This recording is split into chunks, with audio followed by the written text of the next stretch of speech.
10টি কিলার টিপস যা আপনার স্পিকিং এক্সপিরিয়েন্সকে বদলে দেবে। হ্যালো এভরিওয়ান, আমি Zahid Hasan, academic director of redox education.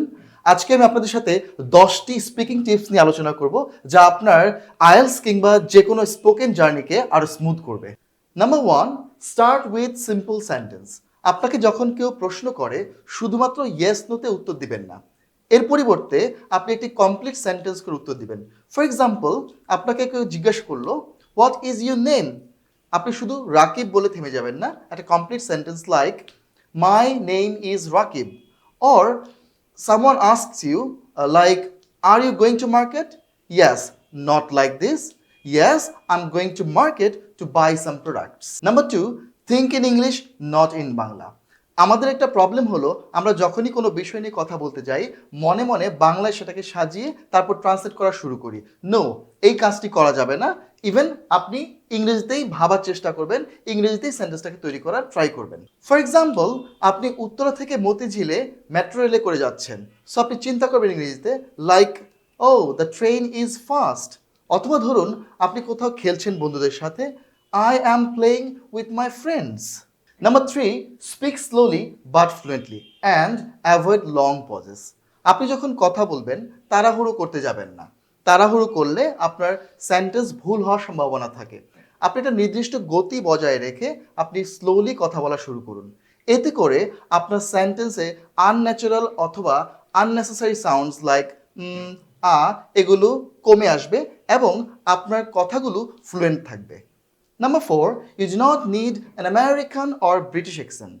আপনি যখন কথা বলবেন আপনার ব্রিটিশদের মতো করে অথবা আমেরিকানদের মতো করে শব্দ উচ্চারণ করার প্রয়োজন নেই, কারণ আপনার কথা বলার সময় অন্যকে বুঝিয়ে কথা বলা এবং শব্দগুলি স্পষ্ট করে বলাটা বেশি জরুরি। বরঞ্চ আপনি চেষ্টা করুন আপনার প্রতিটি ওয়ার্ড যেন ক্লিয়ার হয়, আপনার প্রোনাউন্সিয়েশন যেন ক্লিয়ার হয়, এতে করে আপনার অডিয়েন্স আপনার কথাটি ক্লিয়ারলি বুঝতে পারেন।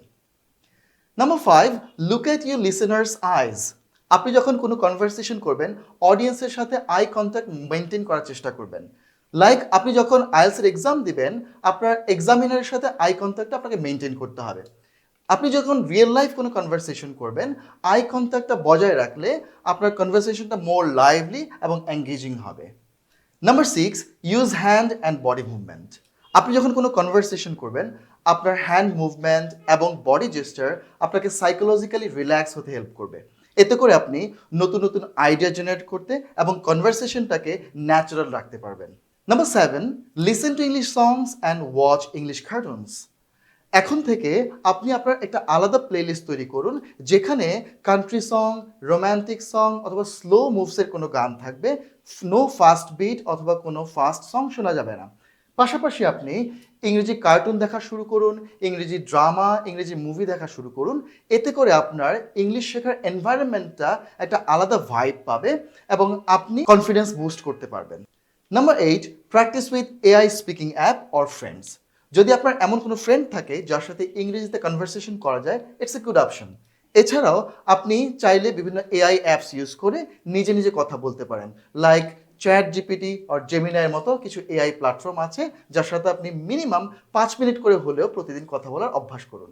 Number 9, use the shadowing technique.